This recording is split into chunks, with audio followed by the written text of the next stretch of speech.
আসলাম, এই কাজটা করলাম। এই মাছের তেল দিয়ে মাছের এই নারগুলো ছাড়াবো, ছাড়িয়ে মাছের তেল দিয়ে বেগুন দিয়ে তারপরে ভাজা হবে। ভাজা হবে, আচ্ছা, ভীষণ টেস্টি। এইগুলো তো অনেক আছে, তুমি পারবে একা ছাড়ায়া? হ্যাঁ, আমি একাই করে দেবো সব।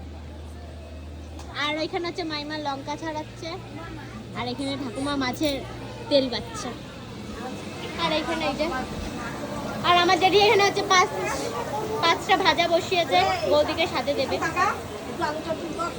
তো আমাদের এই হচ্ছে আয়োজন, আর এদিকে হচ্ছে সবাই রান্না বান্নার তোড়জোড় হচ্ছে। আর পিসি হচ্ছে এই যে এখানে মিক্সচার হচ্ছে, ওই যে আমাদের পিসামশাই এসে কাজে লেগে গেছে এখানে, মানে পিসামশাই আসার সাথে সাথেই কাজে লাগিয়ে দিয়েছে।